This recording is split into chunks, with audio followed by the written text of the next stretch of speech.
Si nous consacrons aujourd'hui notre deuxième vidéo à ce Francis Cousin, ce n'est pas que nous tenions sa pensée pour intéressante.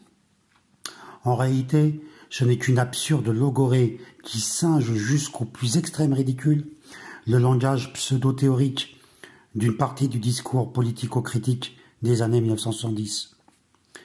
En tout état de cause, ni Marx, ni Debord, ni l'ensemble du courant de la critique prolétarienne anticapitaliste ne parlaient de cette manière, et encore moins n'écrivaient dans ce style grotesque. Et pour s'en convaincre, il suffira d'ouvrir un livre, de l'un ou de l'autre, pour le constater. Mais dans cette période, la nôtre, où l'on constate l'effondrement de plus en plus rapide des compétences intellectuelles moyennes et la dissolution de la civilisation de l'écriture, et donc de la lecture, il est normal qu'un pareil escroc puisse encore impressionner quelques personnes en recherche de vérité et d'élucidation du temps présent. À cela, nous conseillons de retourner aux sources pendant qu'elles sont encore disponibles. Si nous nous sommes arrêtés sur ce Francis Cousin, c'est pour cette raison que ce personnage représente un cas typique, quoique extrême, de l'idéologie néo-AS.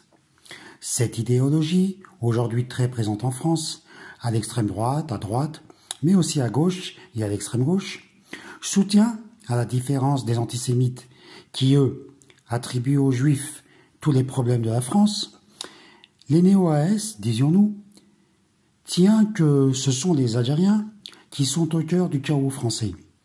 Chaos de plus en plus radical et de moins en moins susceptible d'être résorbé.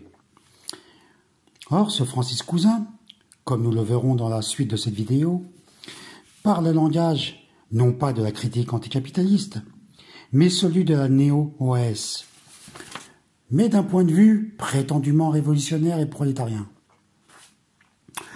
Nous aurions pu, sans difficulté, faire une vidéo beaucoup plus longue où nous aurions pu montrer un très grand nombre d'injures anti-algériennes prononcées par cet escroc. Mais cela eût été inutile puisque trop pénible et répétitif. Ceci étant, allons-y maintenant.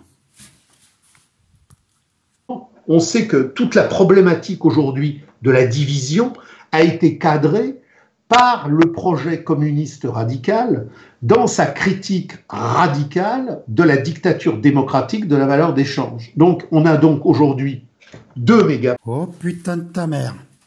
Tu sais causer, toi?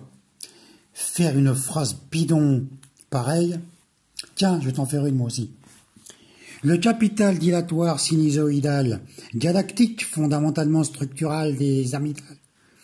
Superfétatoire, n'est-ce pas? Mondialisation capitaliste accélérée du temps contemporain. Qu'est-ce qu'on a dans les mégapoles? Bordeaux, Paris, Marseille. On a les populations privilégiées de l'impérialisme totalitaire, du cosmopolitisme de la marchandise. On a les bobos BCBG, on a la classe capitaliste, on a les couches moyennes, et on a toutes les couches immigrées, immigrés, armée de réserve immigrés, et immigrés, lumpenprolétariat, racaille des cités. Et on a la France. Nous avons bien écouté ce que tu as dit, mais il manque une chose, c'est ta mère. De la mégapole périphérique, qui a été repoussée de cette centralité mondialiste et qui constitue le prolétariat des prolesses, des laissés pour compte. Et les Gilets jaunes, c'est quelque part un retrouvé de la lutte de classe radicale, après effectivement le cycle révolutionnaire de 68 qui a été clôturé. Le cycle révolutionnaire de 68 a été clôturé, et depuis 68, nous sommes rentrés dans un gigantesque cycle contre-révolutionnaire qui a vu la domination réelle de la marchandise. Et j'ai vécu Paris dans les années 70, là où des groupes radicaux participaient à l'appui de toute une série de combats contre les expulsions prolétaires parisiens. Vous aviez dans le Marais, vous aviez dans le 18e, vous aviez dans le 19e vous aviez dans toute une série de quartiers autour de la Bastille des zones prolétariennes où effectivement une masse de population radicale qui exprimait le vieux Paris communard qui continuait d'exister ont été, par le despotisme immobilier et parfois par le despotisme policier, renvoyés à l'extériorité de la zone mégapolitaine parisienne. Alors dans ce passage, cousin, cousine, la cochonne, nous raconte une autre histoire. Maintenant, il aurait participé dans les années 70 à un travail collectif de défense de la présence ouvrière dans Paris. Très bien.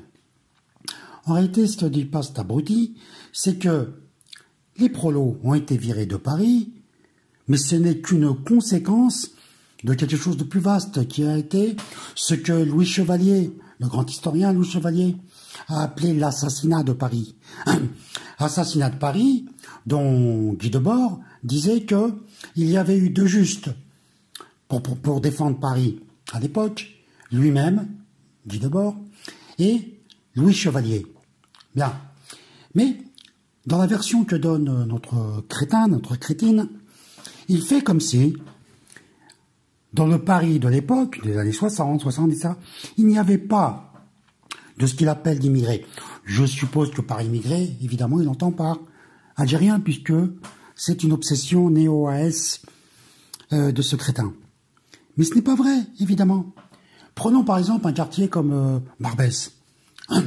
Barbès était à l'époque un quartier pas exclusivement algérien. Il n'y a jamais eu de quartier exclusivement algérien en France, à l'exception un peu de Marseille. Mais dans Paris et la région parisienne, malgré 120 ans de présence des Algériens en France, et plus généralement des Nord-Africains, il n'y a jamais eu un seul quartier qu'on peut considérer comme un quartier nord-africain ou algérien.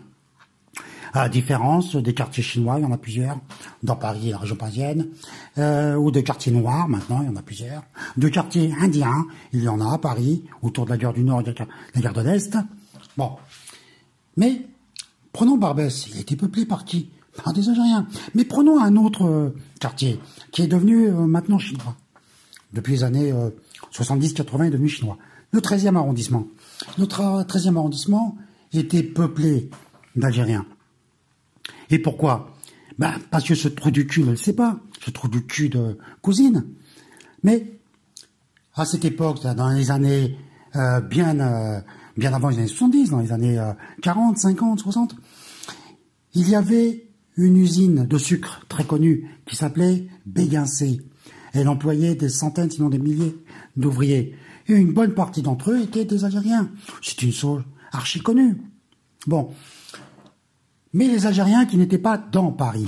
Et effectivement, tous les Algériens n'étaient pas dans Paris, ça va de soi. Ils étaient au trou du cul.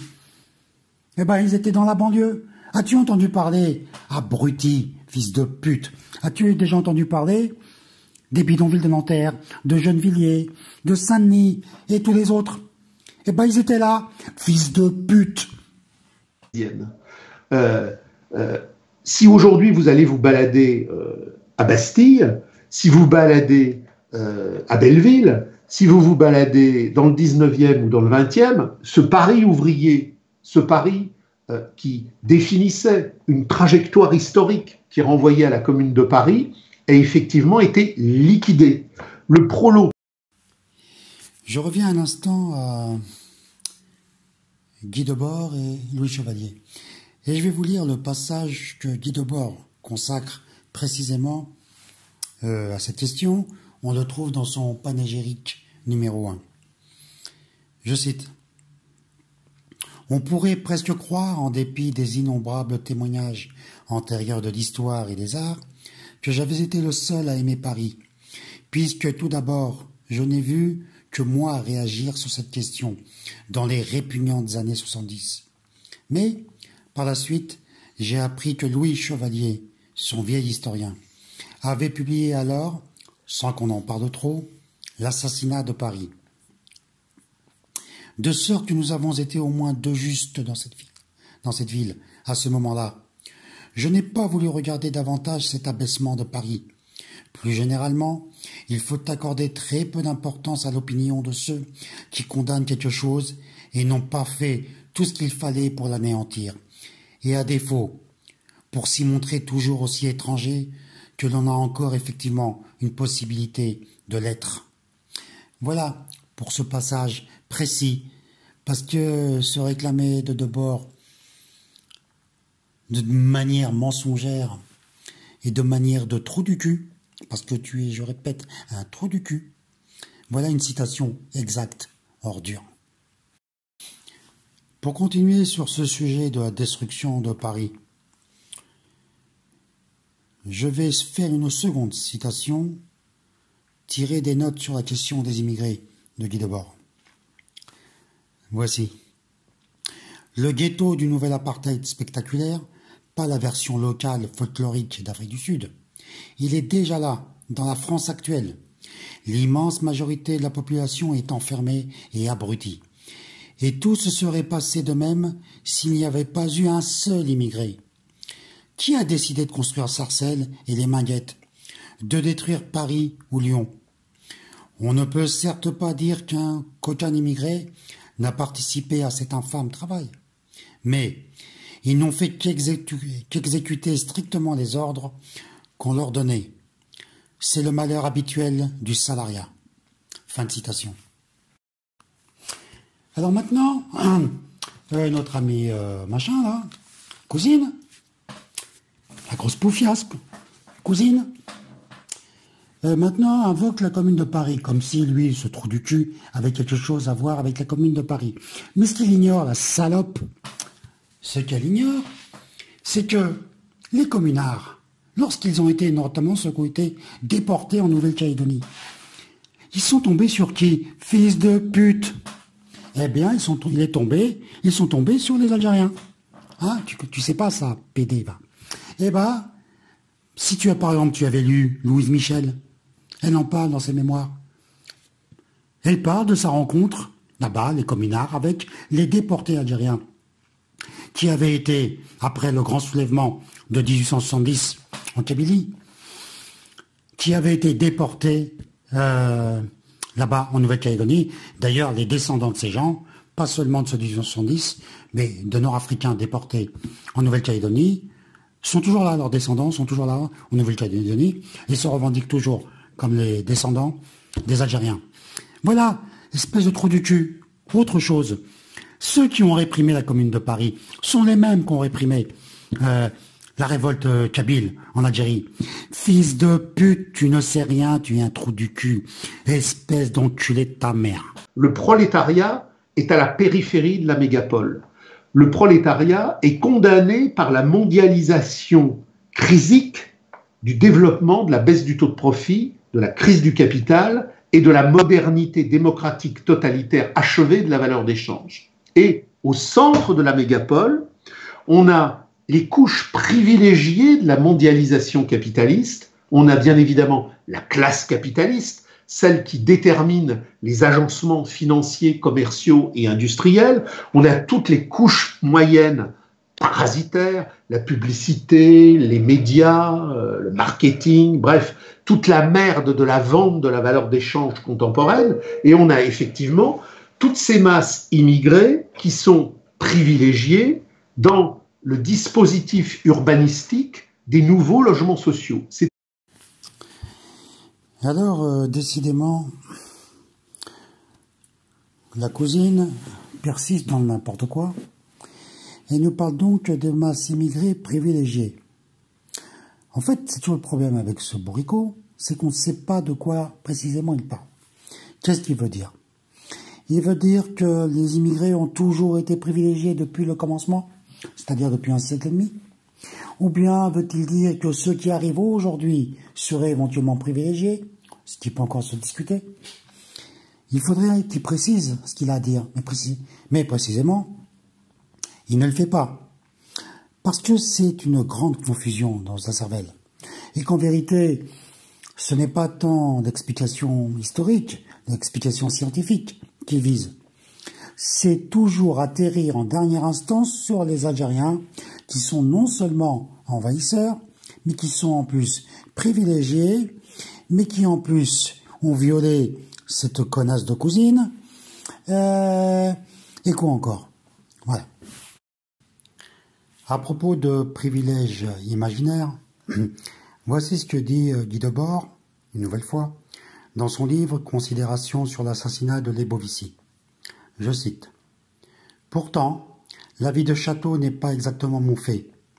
J'ai vécu aussi à l'aise dans les bas-fonds, chez les Kabyles de Paris, entouré de gitans, toujours en bonne compagnie. » Et il ajoute à l'intention des cousines et de quelques autres, je cite, « Bref, j'ai vécu partout, sauf parmi les intellectuels de cette époque. C'est naturellement parce que je les méprise. Et qui donc, connaissant leurs œuvres complètes, s'en étonnera. » Fin de citation. C'est-à-dire que on a, après 68, quand le patronat, ne voulant surtout pas voir renaître la radicalité ouvrière communarde de l'insurrection de la grève sauvage, a fait venir en masse des immigrés qui sont des privilégiés. Parce que dans ce passage, Cousin nous raconte une histoire à dormir debout, selon laquelle le patronat a fait venir des masses d'immigrés après 1968 pour contrer le renouveau révolutionnaire communard, dans son jargon d'abruti.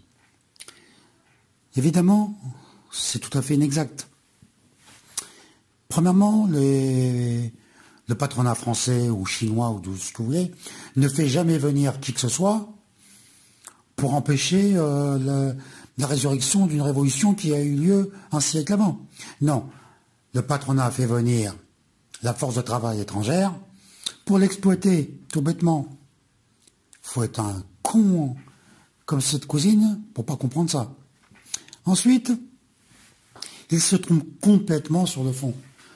Parce que ce n'est pas après 68 que le patronat a fait venir massivement la force de travail étrangère. Et évidemment, il vise encore les Algériens. Je répète à cet abruti et à tous les autres, les Algériens sont en France depuis plus de 120 ans, quasiment. D'ailleurs, quand ils sont arrivés en France, on ne les appelait pas Algériens, puisque l'Algérie n'existait pas. C'est donc normal que vous ne les trouviez pas dans les recensements statistiques des étrangers présents en France, dans les années 10, ou 20, ou 30, ou 40, etc. Puisque, précisément, ils n'étaient pas étrangers.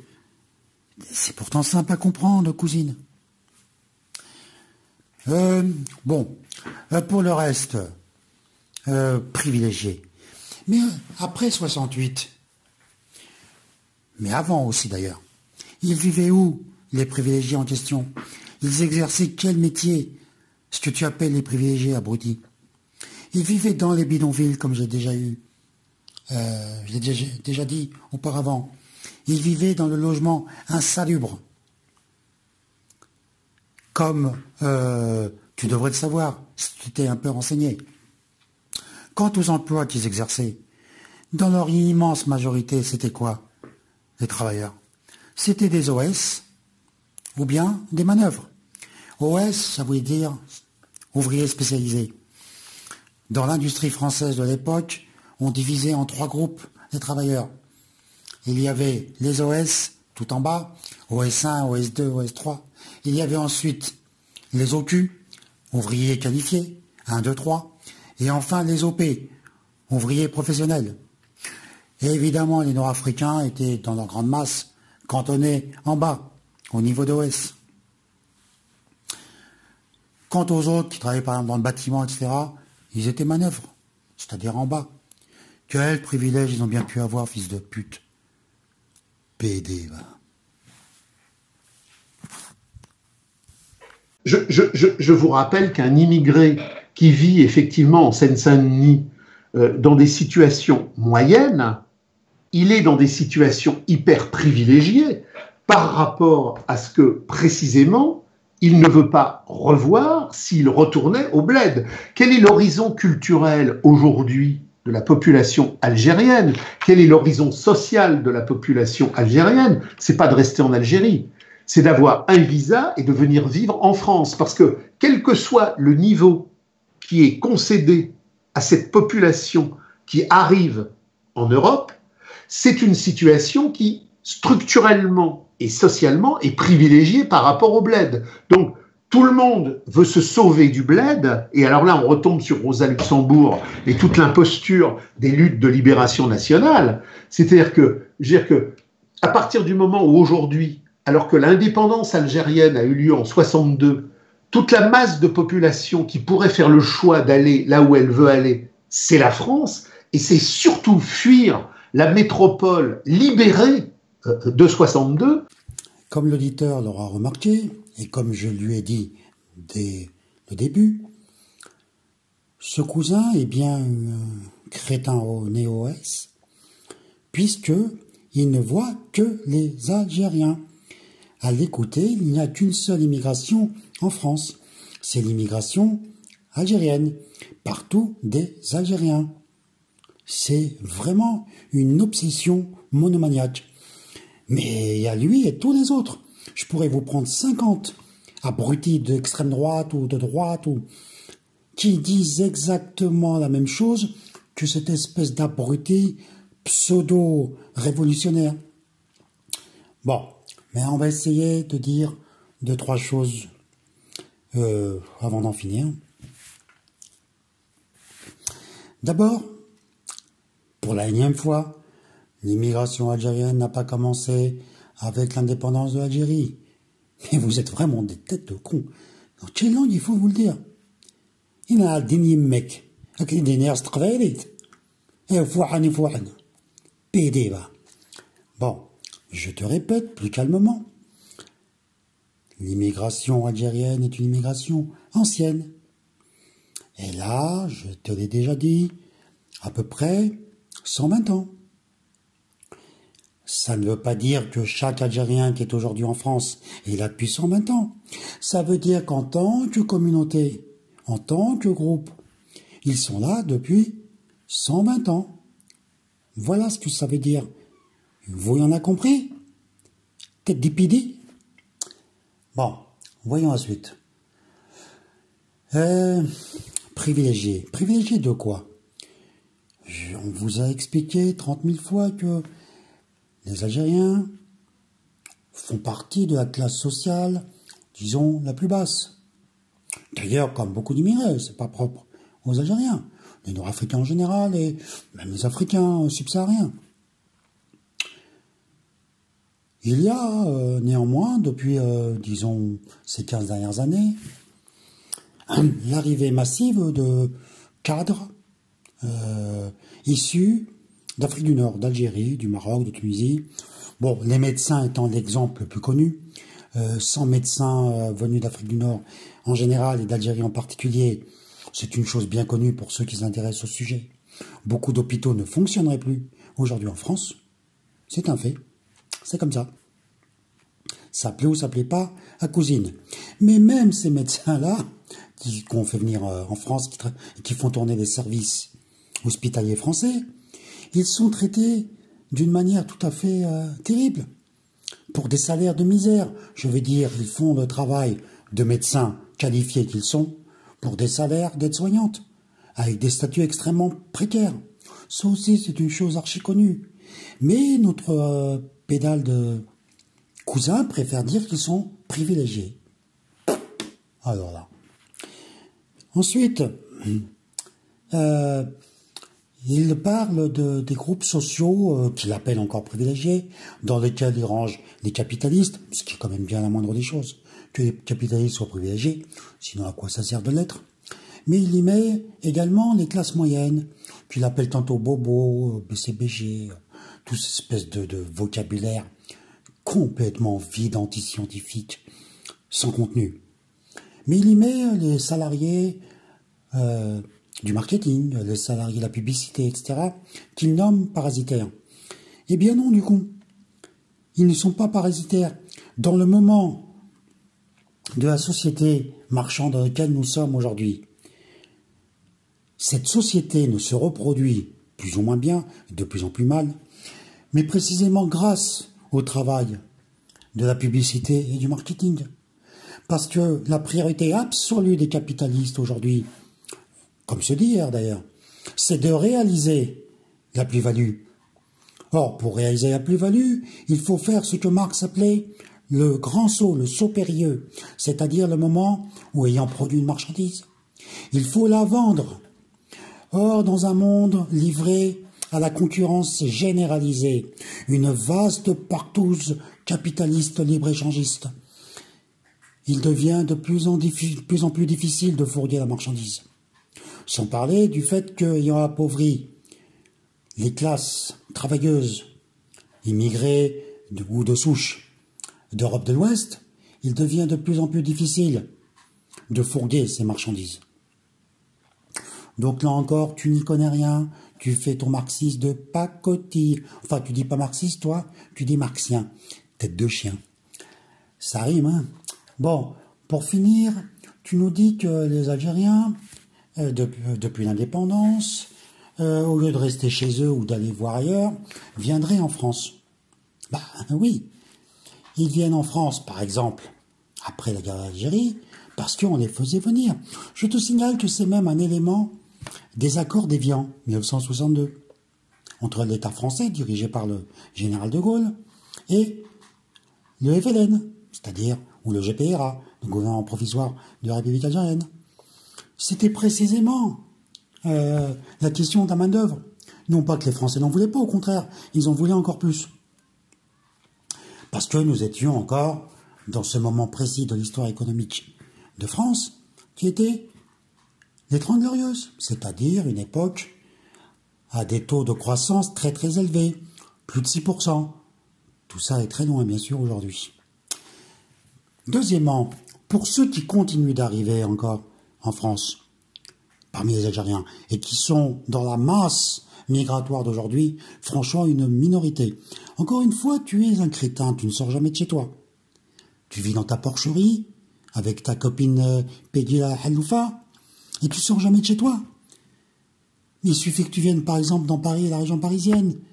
Ouvre les yeux, trou du cul. Les Algériens sont débordés de partout. Une ville comme Saint-Denis, qui a été une ville historiquement peuplée par des Algériens. Hein, il y avait 3 populations à Saint-Denis, historiquement, depuis les années 20. Il y avait les Français de souche, qui la plupart d'ailleurs étaient des Bretons, c'est-à-dire des gens qui avaient connu l'exode rural. Deuxièmement, il y avait des immigrés européens, essentiellement des Italiens, des Espagnols, et beaucoup plus tard, dans les années 60 et 70, des Portugais. Troisième partie composante de la population, c'était les Algériens. Il y avait 90% des Kabyles, voilà, qui étaient là depuis la Première Guerre mondiale, pardon. Voilà, tu ne connais pas le sujet, va t'informer. Sors-toi les doigts de ton cul, fais un petit effort du con. Bon, pourquoi est-ce qu'ils tu pourrais toujours évidemment me dire pourquoi ils continuent de venir en France? Ben, ils viennent en France, c'est pas pour voir ta gueule de merde. Ils viennent en France parce que il y a une communauté qui est là, en France. D'une part.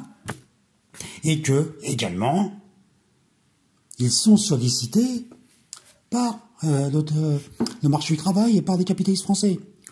Mais je te rassure, hein, ils ne viennent pas qu'en France. On les voit aux États-Unis aujourd'hui, on en trouve pas mal au Canada, on en trouve pas mal en Grande-Bretagne et dans d'autres pays. Voilà. Donc ne pleurniche pas, ils viennent pas tous ici. En revanche, les autres, oui, arrivent en masse. Ouvre tes yeux. Ouvre tes yeux. Ils viennent d'une région un peu plus au sud que l'Algérie. Bourrico. Voilà. On a là ce que Rosa Luxembourg a particulièrement positionné, c'est toute l'imposture de la lutte de libération nationale qui a fait jaillir une classe capitaliste locale surexploitante. Donc, j'ai aujourd'hui à Paris quasiment plus aucun prolétaire, j'ai les bobos, j'ai les BCBG et j'ai les immigrés, qui tous, d'une manière ou d'une autre, sont les enfants chéris du capitalisme. Je précise à partir de cela, les enfants chéris du capitalisme, que j'ai une correspondante qui habite Coutances et qui me précisait que ça devait être le 21 novembre 2018, on avait acquitté à Coutances un immigré ou un migrant qui avait violé une femme, au prétexte qu'il ne possédait pas les codes culturels de différenciation lui permettant de ne pas la violer. Donc, le 21 novembre 2018, à Coutances, j'ai un migrant qui viole une femme et qui est acquitté. Je reviens aux Gilets jaunes hier, alors que le prolétariat, qui est le laissé-pour-compte de la mondialisation despotique de la valeur d'échange, se bat dans toute la France et débouche sur les Champs-Élysées. J'ai une manifestation de bobos névrotiques de la marchandise qui défile à Paris avec des drapeaux mauves contre le viol et qui reproduit. Donc, comme vous venez de l'entendre, Monsieur Cousin, que je devrais plutôt appeler la truie, cousine, est passé, sans aucune espèce de nuance, ni aucune espèce de précision, des Algériens à une histoire de migrants qui auraient violé une femme, puis qui auraient été acquittés. Je demande à ce cousin et à ceux qui l'écoutent, quel est le rapport entre les Algériens, l'immigration algérienne, la communauté algérienne et plus largement nord-africaine, avec un migrant. Dans l'esprit de cette cousine, ce cousin, ce crétin, il semble que toute l'immigration que l'on voit aujourd'hui en France ou en Europe de l'Ouest est algérienne. Il n'y a pas de Mongols, il n'y a pas de Népalais, il n'y a pas de Congolais. Il y a des Algériens partout. Quelle espèce de crédit peut-on accorder à une pareille tête de con? Comme nous l'avons montré brièvement, mais de manière éloquente, ce Francis Cousin est bien l'infect personnage néo-OS que nous avions présenté en préambule. Il a donc bien évidemment mérité les injures que nous lui avons adressées. Et encore, sommes-nous en réalité restés en dessous de ce qu'il mérite? Mais qui sait, peut-être que nous reviendrons visiter ce charlatan à l'occasion.